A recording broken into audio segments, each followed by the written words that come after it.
como matrimonio de la unión entre personas del mismo sexo, sino también a otras formas mitigadas, digamos, como podría ser la unión civil, como en aquel momento, por ejemplo, existía en Francia. Después también Francia accedió a declarar matrimonio la unión de personas del mismo sexo. Bueno, el Papa ha dado ese paso de decir, aunque el matrimonio sigue siendo para la Iglesia Católica, la heterosexualidad es esencial al matrimonio, como unión de varón y de mujer, las personas tienen derecho a coberturas legales que protejan sus derechos. Entonces las personas del mismo sexo pueden ser reconocidas por leyes de unión civil. Este es el paso que es importante que ha dado el Papa, también, digamos, en un contexto más amplio de debates muy fuertes que hay dentro de la Iglesia Católica en este momento sobre este tema. Claro, o sea, dentro de la Iglesia Católica no está permitido el matrimonio entre personas de un mismo sexo, pero sí ahora se avala la unión civil de personas del mismo sexo. Es más, el Papa dice, lo que tenemos que hacer es una ley de convivencia civil, tienen derecho a estar cubiertos legalmente. Yo defendí eso, dice el Papa.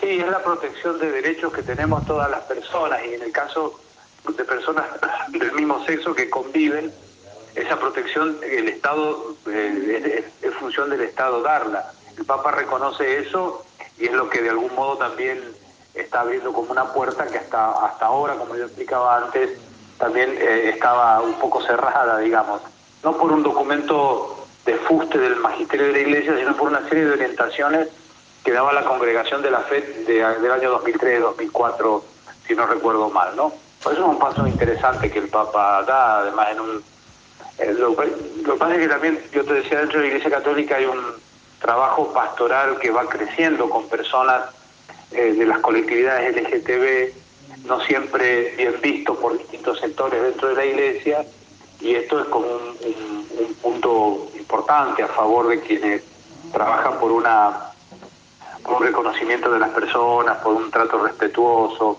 que es un poco la enseñanza de la Iglesia, que a veces queda como en segundo plano por la oposición que a veces que tenemos con respecto a reconocer como matrimonio la unión entre personas del mismo sexo. Bueno, son cosas que se van dando progresivamente dentro de la Iglesia, esta atención pastoral a personas o a grupos, como este caso, ¿no? Los que forman parte de los colectivos LGTB.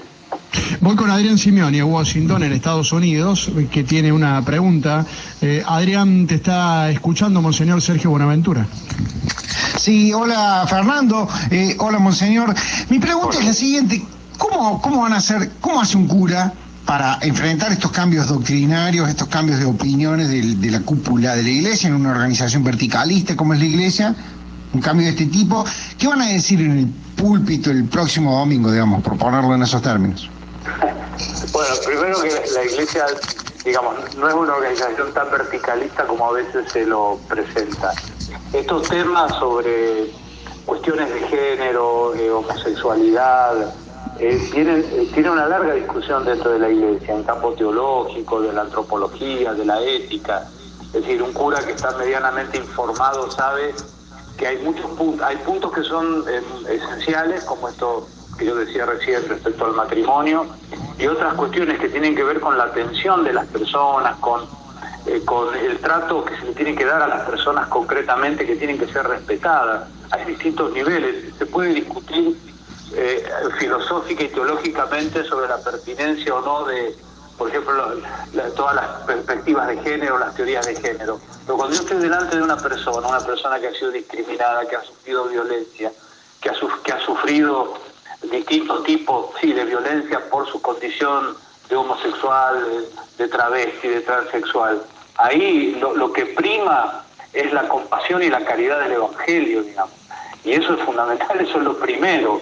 Lo otro queda como una discusión que se tiene que dar en su nivel, también el nivel jurídico, como en este caso el Papa ha dicho, bueno, los estados tienen el deber y es posible aceptar que los estados tienen que cubrir a todas las personas. Uno puede estar en desacuerdo con algunos estilos de vida, pero los derechos, por ejemplo, los derechos laborales que tienen las personas travestis o transexuales, bueno, eso es un derecho de todo ser humano y eso tiene que ser aprobado y tiene que ser acompañado, porque son grupos que han sufrido a lo largo de la historia, incluso todavía hoy, formas muy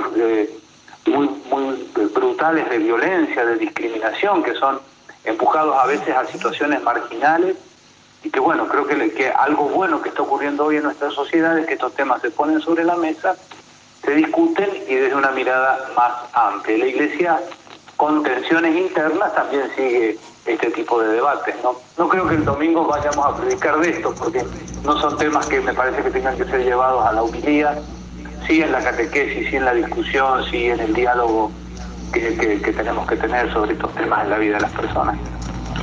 Muy interesante escucharlo, monseñor. Muchas gracias por estos minutos con Cadena 3 Argentina.